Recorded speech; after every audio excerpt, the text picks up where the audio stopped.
Sebelum klik video ini, belajar bareng yuk. Oke, pada video kali ini kita akan belajar mengenai sistem gerak tumbuhan. Sebelumnya kakak mau tanya nih, tumbuhan itu sebetulnya bergerak nggak sih? Nah, kalau kita lihat secara langsung, tumbuhan itu kayaknya diem-diem baik ya. Tapi yang sebenarnya terjadi, tumbuhan itu bergerak loh.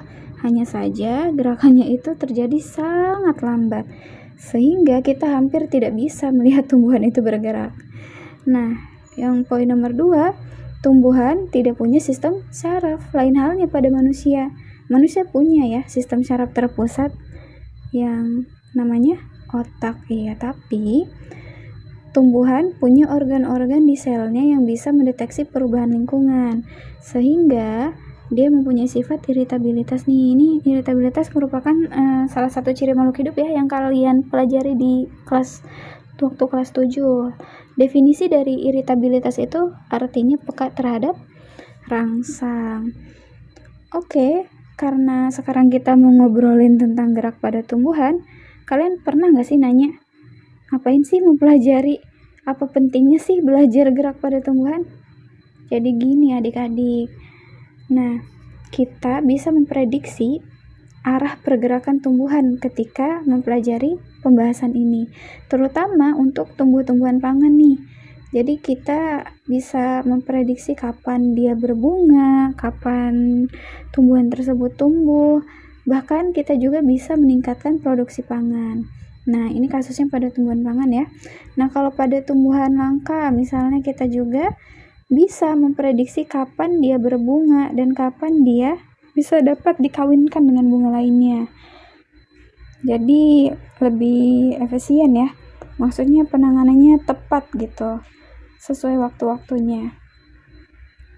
Kemudian sekarang langsung saja membahas gerak pada tumbuhan. Nah, di sini lihat bagannya. Gerak pada tumbuhan ini nanti dibedakan menjadi 2 jenis, ada yang endonom atau autonom dan etionom. Kita bahas yang endonom dulu ya. Gerak endonom ini yakni gerak yang dipicu oleh tanaman itu sendiri ya. Makanya berasal dari dalam nih. Contohnya apa? Contohnya itu gerak hidroskopis. Nah, gerak hidroskopis ini dipicu dari dalam tumbuhan itu sendiri ya. Kakak ambil contoh 2, di sini ada gambarnya kacang-kacangan. Nah, ini dia kacang-kacangan atau nama latinnya legum ya.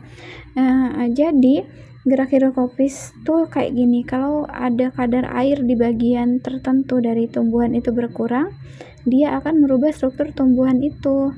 Contohnya pada kacang-kacangan. Terus pada pecahnya sporangium ya.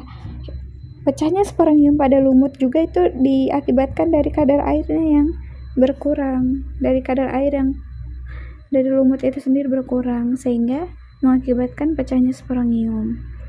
Nah, itu dia yang berkaitan dengan gerak endonom. Contohnya gerak hidroskopis tadi ya, yang pemicunya itu memang dari dalam tumbuhan itu sendiri. Kemudian yang kedua, kalau ada gerak yang dipicu dari dalam, otomatis ada gerak yang dipicu dari luar. Kan tanaman yang dipengaruhi oleh faktor luar disebut etionom ya. Nah, etionom ini nanti dibedakan menjadi 3 jenis. Ada tropisme, ada taksis, ada nasti. Khusus untuk 2 jenis ini nih, tropisme dan taksis, pergerakannya itu dipengaruhi oleh arah rangsang, sehingga nanti ada 2 tinjauan, positif dan negatif. Positif dan negatif. Kalau positif mendekati arah rangsang pemicunya ya. Kalau negatif itu menjauhi arah rangsangnya. Nah, di istilah-istilah jenis-jenisnya nih, ini berkaitan dengan pemicunya apa ya. Kalau pemicunya cahaya berarti di depannya akan ditambahkan kata foto. Kalau pemicunya pusat bumi ditambahkan kata geo. Pemicunya zat kimia ditambahkan kata kemo. Kalau hidro apa? Hidro itu pemicunya air. Kalau tigmo pemicunya itu kayak batang itu apa sih? Ajir ya, batang sandaran buat daun tumbuhan yang menjalar. Tigmotropisme. Terus ini akan berlaku pada ketiga jenis ini. Ketika pemicunya cahaya ya tambahkan foto di depannya. Ketika pemicunya zat kimia tambahkan kemon. Ini juga sama. Foto berarti pemicunya cahaya. Kalau ini seismo itu pemicunya gerakan. Kan kalau di gempa tuh ada alat ukurnya seismografi yang berkaitan dengan gerakan. Maka kalau yang di sini ditambahin kata seis berarti berkaitan dengan sentuhan ya. Sentuhan, rangsangan berupa sentuhan yang kemudian membuat tumbuhannya bergerak, melakukan gerakan. Kemudian ada yang namanya nasti kompleks.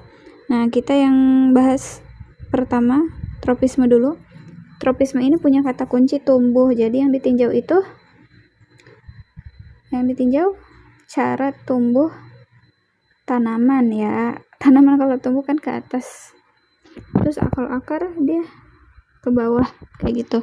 Kalau di sini ada ilustrasinya sih, fototropisme yang mana? Nah, ini dia. Ketika kita meninjau fototropisme berarti kan rangsangnya berupa cahaya matahari ya. Nah, tumbuhan kan kalau tumbuh ke atas berarti mendekati rangsangnya nih, arah rangsangnya matahari, berarti dinamakan dengan fototropisme positif. Ketika yang ditinjau adalah akar, yakni yang menjauhi arah rangsang matahari ini, maka dia dinamakan dengan fototropisme negatif karena kan menjauhi matahari.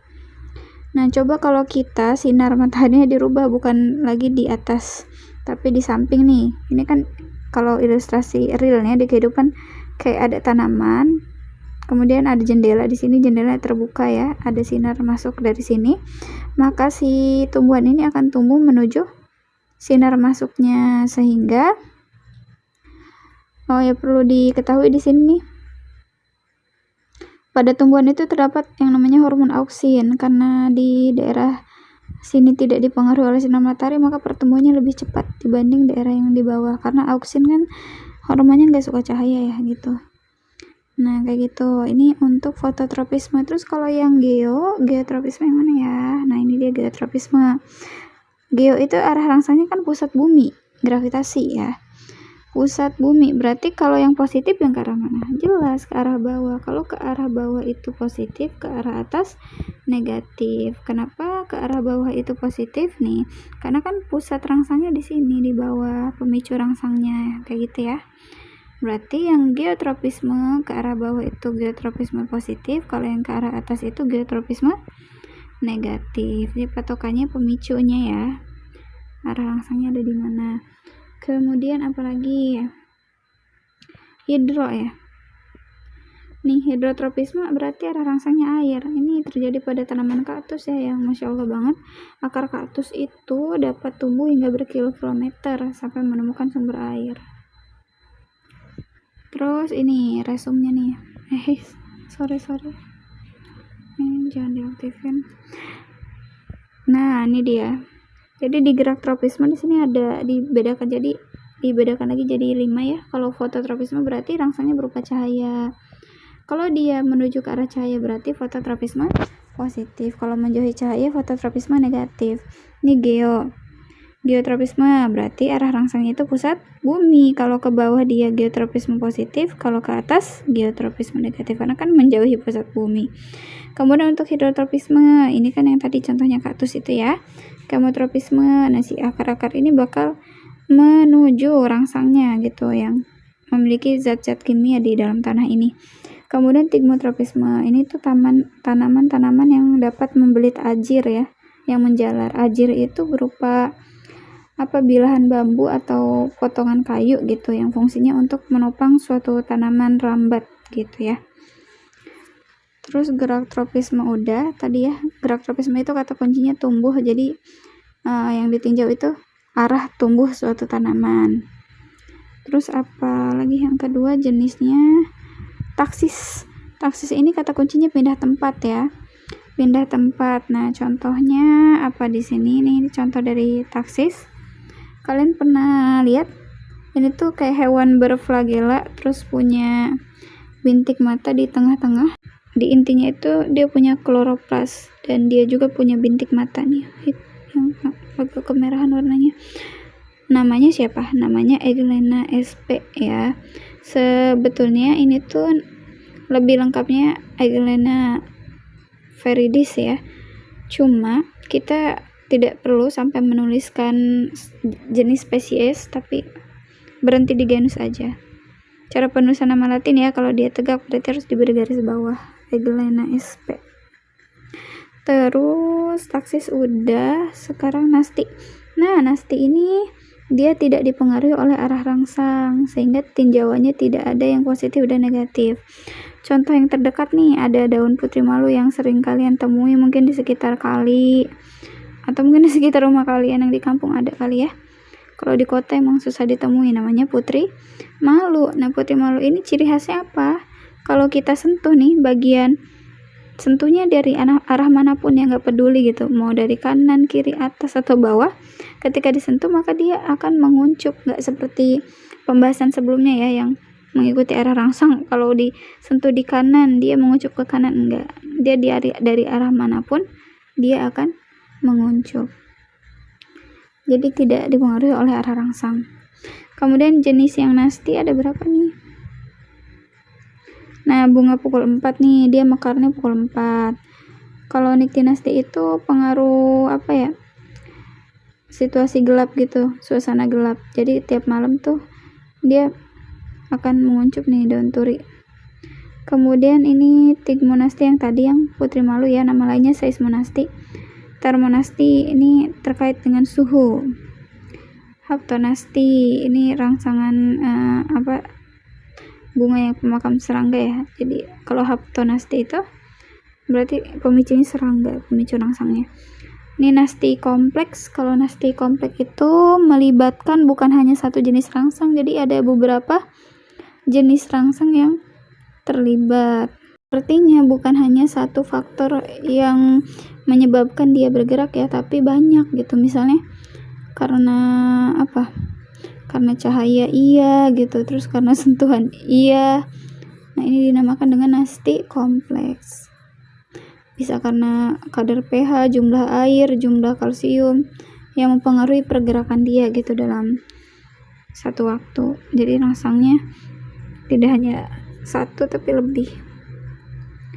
Nah, nasti sudah, terus udah selesai ya.